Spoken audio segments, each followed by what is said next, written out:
Shin ka san dalilin da yasa haya purchase haramun ne a musulunci?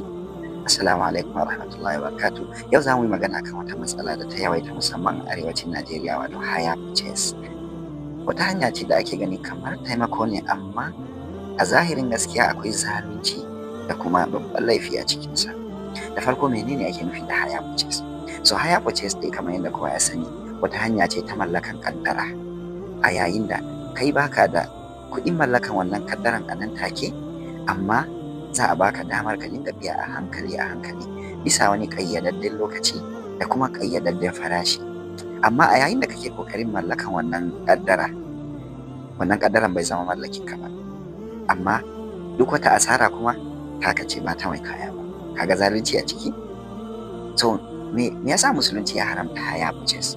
Akwai manyan dalilai guda biyu. Na farko, akwai riba a ciki. Kayan da za a sayar ma bisa farashi mai yawa. Misali, mutum da zai sayi kayan da yake miliyan ɗaya sai ya sayar ma miliyan 2 ko miliyan 1.5. To wannan ƙarin kuɗi da za a yi ba wai riba bane ba, a'a, saboda jinkirin biya da ake samu shi yasa ake wannan ƙari. So kaga a musulunci haramun ne domin za a samu jinkirin biya amma ƙari. Sannan abu na biyu, akwai algharar, wato rudi a ciki. So me yasa aka ce akwai rudi a ciki? Kaga a yayin da zaka mallaki wannan kayan, ba a fayyace ma cewa haya zaka karba ko kuma za a saida ma ne. Idan saida ma za a yi, kuma ba za a mallaka ma nan take ba, amma za a mallaka ma asara. Idan kuma haya ne, to ba a sa zuwa wani lokaci ne zai bar haya ya koma mallakin ka ba. An hada an gwamutsa tsakanin haya da kuma mallakan kaya, amma duka ba a fayyace ba. Sai kaga ko da wata 2 ya rage ka mallaki wannan kaya, aka samu dan akasi kaɗan, to asara ya hau kanka, za a kwace mashin. Sannan kuma duk wata asara da ta zo, shi mai kaya bai san asara ba, amma kaya fa mallaki shi ne, amma kuma haka za a sai dama ne. To kaga akwai rudi a ciki.